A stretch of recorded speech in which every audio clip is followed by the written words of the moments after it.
Interesting. He came down to the pool about 3 years ago with a group of young men from the high school who had just completed a lifeguard training course.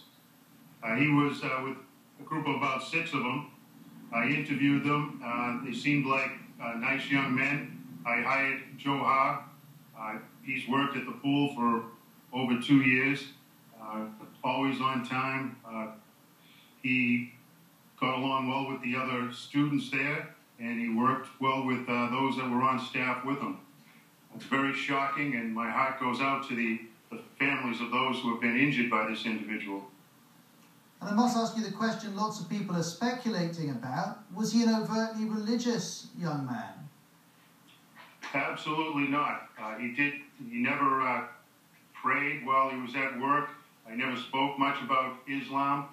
I think, I have to be honest, I was away for a year in Afghanistan myself, so I have not seen him in a year. I knew him, when I hired him about 3 years ago, and he worked for me up until the time I left for my deployment.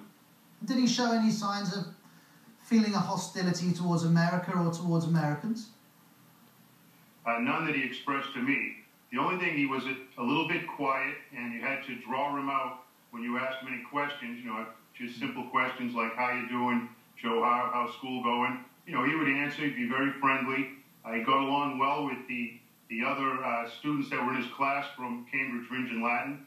I'd watch them come in, they would be joking together, playing around. He seemed like a normal young man in the neighborhood. Very shocking. And one thing that we're all trying to understand is to what extent these 2 young men were integrated into American society. If we had met him as you did, would we have immediately thought, oh, this is someone who's just arrived? Or did he seem well adjusted with his friends and with the environment in which he was living? He seemed very well adjusted. He had very little accent. He spoke perfect English. Like I say, he had a little bit of humor with his fellow high school students. They would clown around a little bit. You would never expect him to be an Islamic radical. I dealt with these people in Iraq and Afghanistan, and you can obviously tell as soon as you talk to them, that they're hatred for the United States. But Djohar, he seemed like he was assimilating very well into society here. He was a bright young man. Like I say, it's so tragic that he's responsible for the deaths of these innocent people, like an 8-year-old child and the maiming from these bombs. It's just unbelievable, and it's hard it's so surreal for me to come home, from war, and then in my own neighborhood, I'm living here in Watertown, right out front my window is police cars and heavily armed men. They just swept through my backyard with machine guns. So it's very surreal.